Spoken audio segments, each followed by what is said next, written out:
पतंजलि अपूर्व, अनोखे, अद्वितीय, उनके जैसा इस पृथ्वी पर दूसरा कोई नहीं हुआ था। वह बेजोड़ है। वह आंतरिक जगत के जो हैं आइंस्टीन, वो वैसे ही आंतरिक उस रहस्यमय जगत की बात करता है जैसे मैक्स प्लांक और आइंस्टीन। वो जगत इतना आंतरिक रहस्यमय है जिसे अनुभव तो किया जा सकता है, जिसे जाना तो जा सकता है, बताना बहुत मुश्किल है। उसे शब्दों में बांधना बहुत मुश्किल है, क्योंकि वह शब्दों के पार की दुनिया है। वह लोक इतना काव्यमय है, इतना आनंदमय है, जो उसको उस पीक पॉइंट को जिया जा सकता है, इशारों में उसे बताया जा सकता है, लेकिन उसे सूत्रबद्ध बताना बहुत मुश्किल होता है। ऐसा घटा रामकृष्ण के पास। रामकृष्ण ने उस परम सत्य को, परमात्मा को साक्षात्कार किया, लेकिन उस लोक को खबर वह जब बताने लगते थे तो तुरंत समाधि में चले जाते थे, आनंद में चले जाते थे। 2 बार चर्चा किए कि उसके बाद वह आनंद में चले जाते थे, उस लोक से संपर्क उनका हो जाता था। बताना बहुत मुश्किल हो जाता था। उसके लिए वह मैसेंजर में विवेकानंद को उपयोग किया। गुरुदेव के साथ भी ऐसा घटा।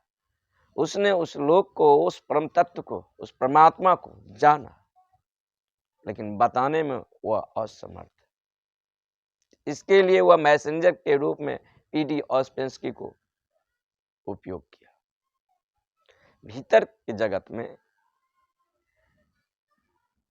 जो जाना जाता है उसे फिर वैसे ही बताना, ये सभी के साथ नहीं हो सकता। बुद्ध तो सभी हो सकते हैं, उस सत्य और परमात्मा को तो सभी उपलब्ध हो सकते हैं, लेकिन उसे कम्युनिकेट करना, उसे भाषा में बताना, उसे लोगों को भी संप्रेषण करना, इसकी कला एक बेजोड़ है। तो कभी कभी ऐसा घटता है इतिहास में, जो एक साथ ऐसा दोहरी अवस्था घटता है, जैसे आदमी एक साथ गणितज्ञ भी हो और एक साथ रहस्यमयी दुनिया के संपर्क से भी जुड़ा हो, एक साथ वो भक्त भी हो और एक साथ वो जो है सो गणितज्ञ भी हो। कभी कभी रेयर में घटता है, संयोग से। इस अर्थ में पतंजलि विरल है। उनके जैसा रहस्यदर्शी और उनके जैसा गणितज्ञ ऐसा फिर कभी नहीं हुआ था। बाहर के दुनिया में जब कोई वैज्ञानिक वस्तु के, पदार्थ के संरचना के खोज करते हैं और उसके कॉज और इफेक्ट के कारण को पता लगाते हैं, तो फिर उसे नियमों में जो है सूत्रबद्ध करते हैं और इसका हस्तांतरण जो है सभी के पास आसानी से हो जाता है। लेकिन भीतर की दुनिया को, जो सत्य को जब कोई आदमी एनकाउंटर करता है, उपलब्ध होता है, वह निजी होता है, उसका हस्तांतरण नहीं हो सकता है। और ये एक अर्थ में सुंदर ही है, क्योंकि दूसरे को दिया गया सत्य उधार वो वासा होता है। सत्य हमेशा ताजा होते हैं, उचिष्ट नहीं होते। पतंजलि इस अर्थ में अनुपम है। वह उस रहस्यमयी दुनिया को, उस परमात्मा को कैसे उपलब्ध हो, उसको वह ऐसे ही बात करते हैं जैसे एक गणितज्ञ 2 2 4 होता है, ऐसे ही बात करते हैं। वो नहीं कहते हैं कि तुम विश्वास करो योग में, वो कहते हैं ये प्रयोग करो और परिणाम इसका ऐसा घटेगा, निश्चित ही घटेगा। वह एक वैज्ञानिक की तरह जो है अंतर जगत की भूमि पर चलते हैं और वहीं तक के बात करते हैं जहां तक के बात बताने में संभव हो, प्रयोगात्मक हो, और जो रहस्य है उसे रहस्य ही छोड़ देते हैं। वह एक वैज्ञानिक की तरह योग के आध्यात्म के संरचना को तैयार किए और उतना ही कहते हैं जितना संभव है। जैसे पानी को 100 डिग्री पर गर्म करेंगे तो पानी जो है वाष्पीभूत होकर भाप बन जाता है। ये एक वैज्ञानिक तथ्य है।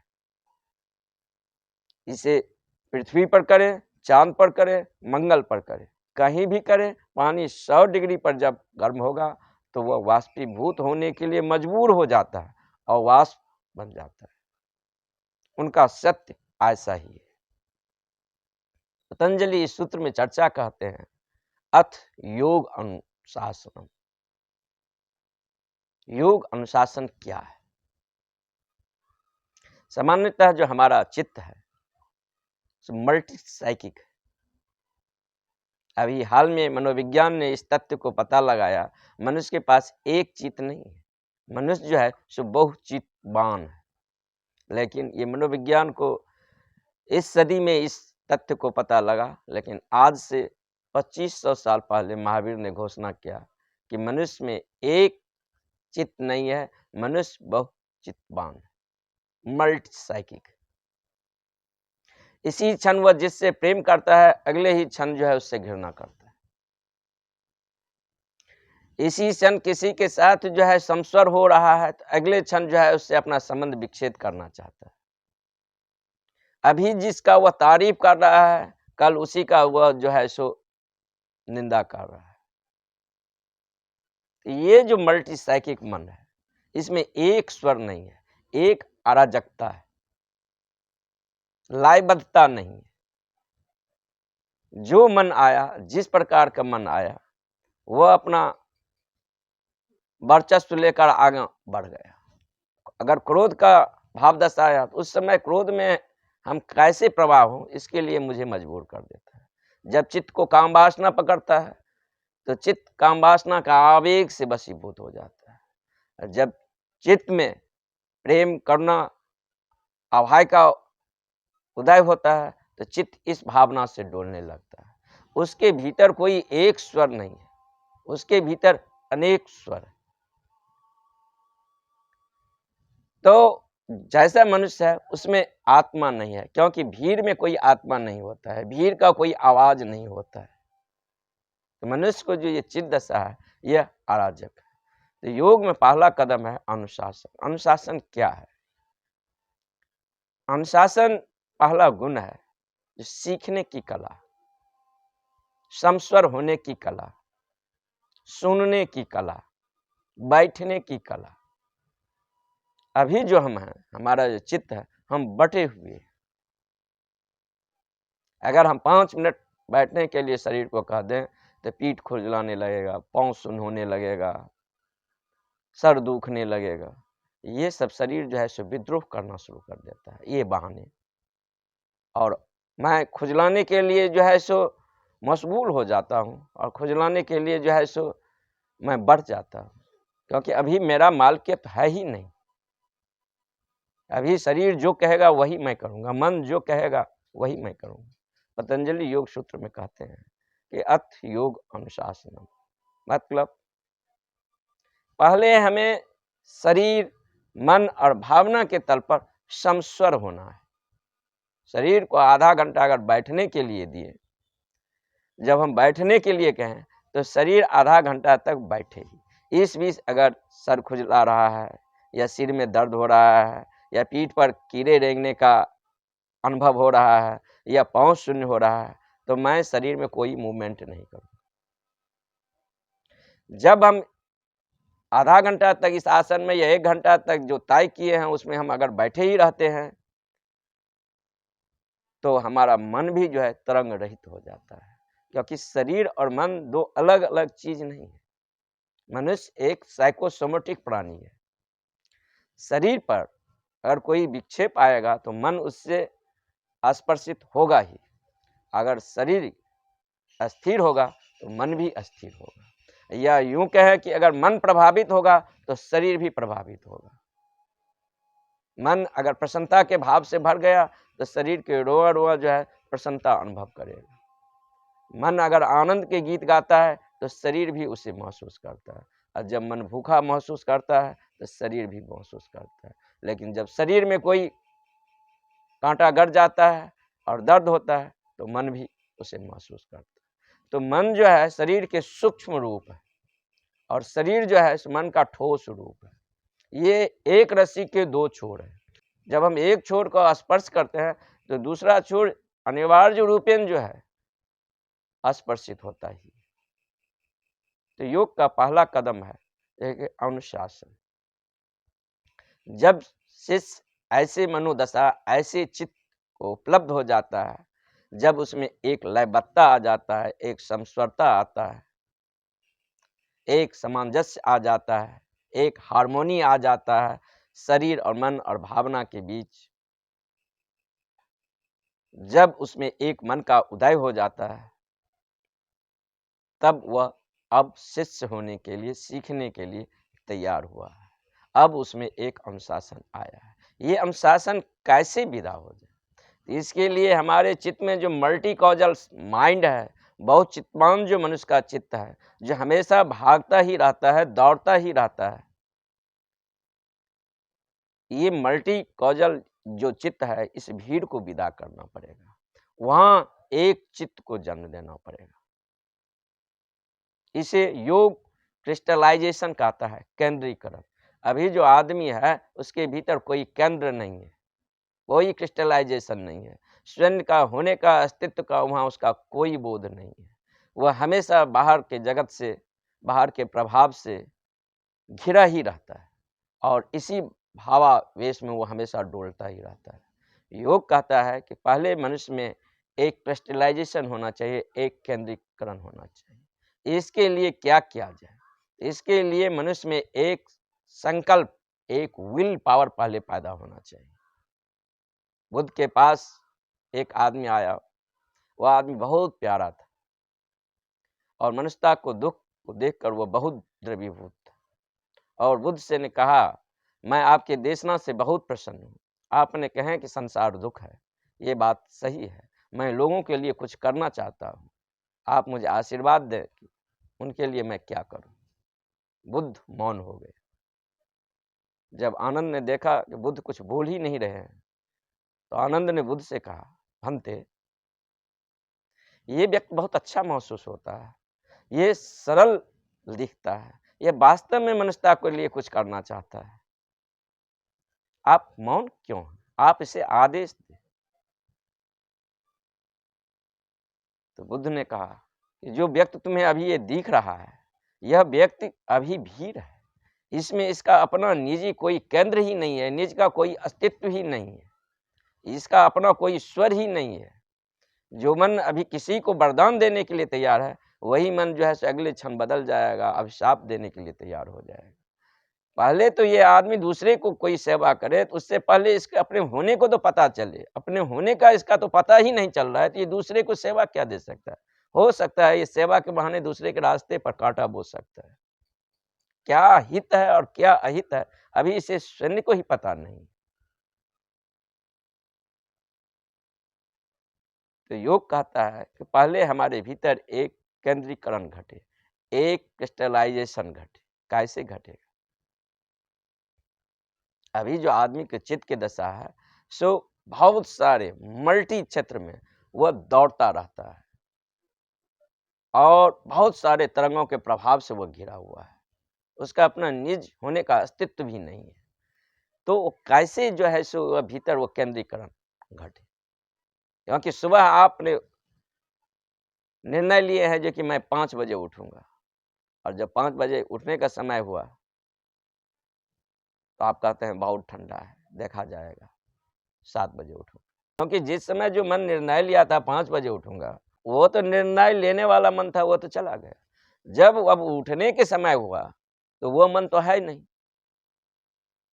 उठने वाला अब जो स्थिति में जो मन वहां मौजूद है, वो कहता है अभी नहीं उठूंगा, बहुत ठंडा है, सर्दी है। तो एक स्वर नहीं है, आदमी के बातों पर विश्वास तो हो ही नहीं सकता। अभी वो वादा करने योग्य ही नहीं है। उसके भीतर एक स्वर कैसे पैदा किया जाए? तो पहला चरण योग कहता है कि संकल्प की शक्ति से साधक में एक क्रिस्टलाइजेशन घटित होता है, एक केंद्रीकरण घटित होता है और निज का अस्तित्व आता है। अब उसके बात में एक सामंजस्य होगा, उसके बातों में अब सुगंध होगा। अब वह जो बोलेगा उसका कथनी और करनी एक होगा। जैसे हम संकल्प लिए या दिन में खाना नहीं खाएंगे तो दिन में खाना नहीं खाएंगे, या संकल्प लिए जो दिन में खाना 3 बार खाएंगे तो खाना 3 बार खाएंगे। संकल्प लिए जो आज रात नहीं सोएंगे तो नहीं सोएंगे। संकल्प लिए जो कि दिन भर आज जो है विश्राम करेंगे तो विश्राम करेंगे। आदमी अपने जिंदगी में रोज छोटे छोटे 3 संकल्प करे, वही संकल्प करे जो वह पूरा करे। तो जितना आदमी संकल्पवान होता चला जाता है उतना वह आत्मवान होता चला जाता है, और उसे अपने ऊपर एक आस्था, एक विश्वास का जन्म होता है कि अब जो मैं जो बोलता हूँ तो मेरा बोलना और होना एक साथ घटता है। मेरा बोलना होना में दोनों में सामंजस्य है, उसका कथनी और करनी जो है सो एक है। जब हम इस प्रकार के संकल्प के साधना को पहले प्रयोग करते हैं तो हमारे भीतर एक केंद्रीकरण, एक क्रिस्टलाइजेशन घटता है। पहले शुरू में छोटे छोटे संकल्प करेंगे, फिर जो है धीरे धीरे संकल्प को बढ़ाएंगे। संकल्प लेंगे 3 महीना मौन रहना है तो 3 महीना मौन ही रहेंगे, फिर बोलेंगे नहीं। संकल्प लिए हैं कि 24 घंटा रूम से नहीं निकलेंगे तो नहीं निकलेंगे। संकल्प लिए हैं जो 2 मिनट उंगली को ऐसे रखेंगे तो ऐसे ही रखेंगे, उंगली को फिर हिलाएंगे नहीं।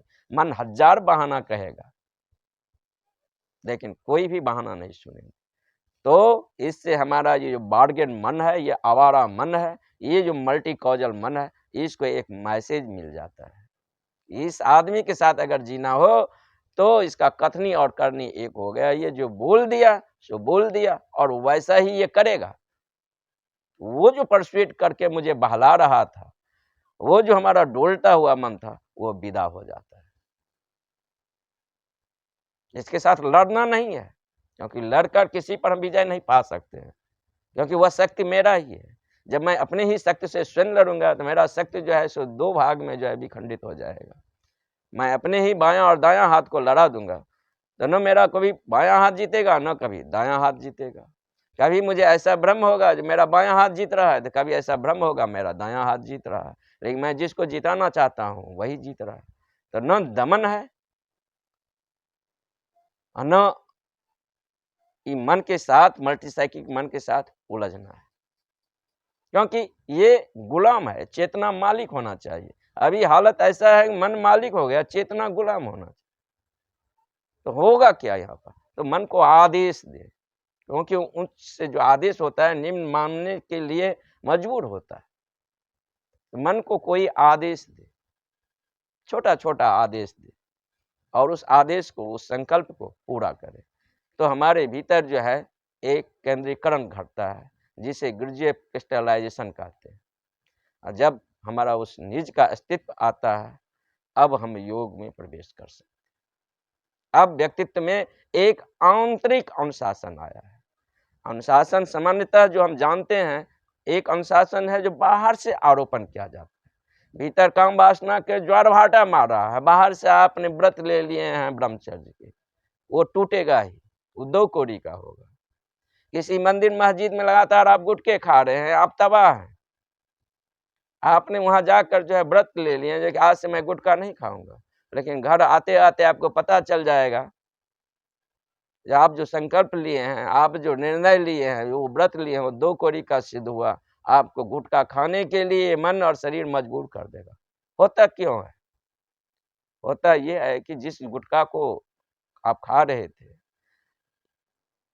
5 साल से खा रहे थे या 10 साल से खा रहा था, उसका एक निश्चित हैबिट हो गया है 10 वर्ष का, मन पर उसका लीक हो गया है। उसे एक क्षण में निर्णय से विदा नहीं किया जा सकता है, आप हारेंगे ही। इसीलिए शुरू आवर में छोटे छोटे संकल्प लें, वही संकल्प लें जो आप पूरा कर सकते हैं। तब धीरे धीरे संकल्प को, शक्ति को हम बढ़ाएंगे। क्योंकि अगर हम संकल्प लेते हैं और फिर संकल्प को पूरे नहीं करते हैं तो हमारा संकल्प हनन होता है, हम नीचे गिरते हैं। तो जब हम नीचे गिरते हैं तो अपने पर आस्था जो है समाप्त हो जाता है, और हमें आत्मा का, आत्म तत्व का बहुत धीरे धीरे कॉन्शसनेस का कम होता है और मन और भारी होता चला जाता है। तो जो भी जीवन में संकल्प लें उसे पूरा करें। तो जब हम संकल्पवान हो जाते हैं तो हम आत्मवान हो जाते हैं। योग में प्रवेश सभी के लिए नहीं है। पतंजलि का योग अति वैज्ञानिक है। वो कहते हैं कि योग में प्रवेश वही व्यक्त कर सकता है जिसने जान लिया कि संसार आसार है, अब वह योग में प्रवेश करने योग्य हुआ है। सामान्य आदमी संसार में इतना देखते हैं, सब दुख में है, कष्ट में है, सब परमात्मा को पुकार रहा है, सब मंदिर मस्जिद गुरुद्वारे जा रहे हैं। ये आदमी योग में उत्सुकता नहीं है, परमात्मा से उत्सुकता नहीं है। संसार थोड़ा और सुविधाजनक बना दे, पद नहीं है तो पद आ जाए, नौकरी नहीं है तो नौकरी आ जाए, पैसा नहीं है, धन नहीं है तो धन आ जाए, ये इसमें उत्सुक है। ये परमात्मा को और मंदिर मस्जिद गुरुद्वारे को भी ये सीढ़ी बनाना चाहता है। उसके बहाना ही ये संसार को ही जो है सही करना चाहता है, लेकिन अभी ये संसार को जिया ही नहीं है। योग उस भांति है जैसे पेड़ में पत्ते होते हैं, जब पक जाते हैं तो स्वतः नीचा गिर जाता है, उसको गिराना नहीं पड़ता है। इसी प्रकार हम ये संसार रूपी पेड़ में पत्ते के समान लटके हुए हैं। जब आदमी मैच्योर हो जाता है, पक जाता है, तब वो स्वतः गिर जाता है। समानतः आदमी दुख और कष्ट को जो है सो एक ही समझते हैं। दुख और कष्ट एक नहीं है। कष्ट का मतलब ये हुआ कि जीवन को जो बुनियादी जरूरी है, भोजन है, आवास है, मकान है, नौकरी है, ये बुनियादी जरूरी है। अगर ये पूरा नहीं होता है तो जीवन में बहुत सारा कष्ट होता है। भोजन के बिना भूखा रहना पड़ेगा, घर नहीं है तो धूप बरसात से कैसे बचेंगे, बीमार हैं तो कैसे चिकित्सा में जाएंगे। तो ये जो हुआ कष्ट हुआ। दुख इसके बाद दूसरा चरण है, जब जीवन के सारे बुनियादी आवश्यकता पूरा हो जाता है, उसके पास श्रेष्ठतम भोजन है, रहने के लिए अच्छे घर है, स्वास्थ्य की अच्छी सुविधाएं हैं, पद है, प्रतिष्ठा है। अब तो दिखता नहीं है जीवन में कुछ कमी है। जो जीवन को चाहिए, सो जीवन को जीने के लिए जो आवश्यक तत्व है वो सारा मौजूद है। प्रेम करने के लिए सुंदर पत्नी है, चाहे धन की सुविधा है तो एक ने अनेकों उपलब्ध कर सकते हैं, लेकिन फिर भी उस आदमी अगर जीवन में संताप, पीड़ा, चिंता अगर है तो ये है जीवन में दुख। अब ये आदमी को भीतर ये बोध होने लगता है, ये जीवन के दुख तो है क्या? क्या तो कष्ट तो समझ में आता है, भूख नहीं है तो आपको ये कल्पना करते हैं जो कि सुंदर भोजन हो जाएगा, आवास अच्छा हो जाएगा, गाड़ी हो जाएगा, पत्नी हो जाएगा, तो जीवन में सुख हो जाएगा। तो ये उस आदमी का आकांक्षा है जिसके जीवन में ये फर्स्ट फाउंडेशन जो है सो पूरा नहीं हुआ है। लेकिन जिसके जीवन में फर्स्ट फाउंडेशन ये पूरा हो जाता है, तब उसे जीवन को दुख से महसूस होता है, तब उसके जीवन में दुख का साक्षात्कार होता है। जीवन में सारी सुविधाएं हैं, पद है, प्रतिष्ठा है, अच्छे मकान है, पर्याप्त धन है, फिर जो हमारे जीवन में फ्रस्ट्रेशन है, दुख है, चिंता है, संताप है क्यों? तब वो खोज में जाता है, तब उसे समझ में आता है कि जिंदगी दुख है। जब बुद्ध कहते हैं कि जीवन दुख है, तो ये नहीं कहते हैं कि समाज या संसार में जो है सो दुख है। बुद्ध कहते हैं मन जो है, जैसा जीवन है, यह दुख है। नहीं तो सम्राट थे, चक्रवर्ती राजा थे, उनके पास सारे ऐश्वर्य थे, एक लड़की नहीं अनेकों लड़कियां मौजूद थी, जैसा जीवन चाहते हैं वैसा जीवन चाहते, और उनको जीवन में दुख कैसे महसूस हुआ? क्योंकि जब ये बेसिक फंडामेंटल चीज जीवन में आ जाता है, तब जीवन को हम दुख को, जीवन में जो आग लगा है उसको हम आत्मसात करते हैं, तब हमें वह दिखाई देता है। तब आदमी में एक खोज की संभावना बढ़ता है और वह अपने निज अस्तित्व के खोज पर चला जाता है कि कौन सा पाठ पढ़े, क्या करें, जीवन में उस शांति का, जीवन के उस मूल स्रोत से जुड़ जाए जिससे हमारा जन्म हुआ था।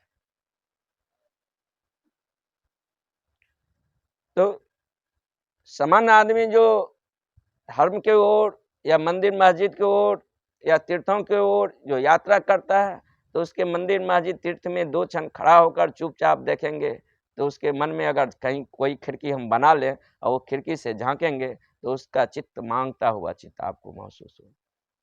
कोई पद मांग रहा है, कोई नौकरी मांग रहा है, कोई घर में बच्चा नहीं है तो बच्चा मांग रहा है। वह इसी संसार को जो है सो सही करना चाहता है, लेकिन ये संसार तो सही हो ही नहीं सकता। अगर सही होता तो बुद्ध बेवकूफ थे, राजमहल छोड़ देते।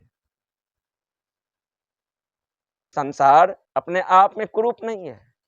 मन जो हमारा जैसा है, इसको हम जहां भी रख देंगे, ये ऐसा अभी हमारा मन है जो हर जगह नर्क खोज लेगा।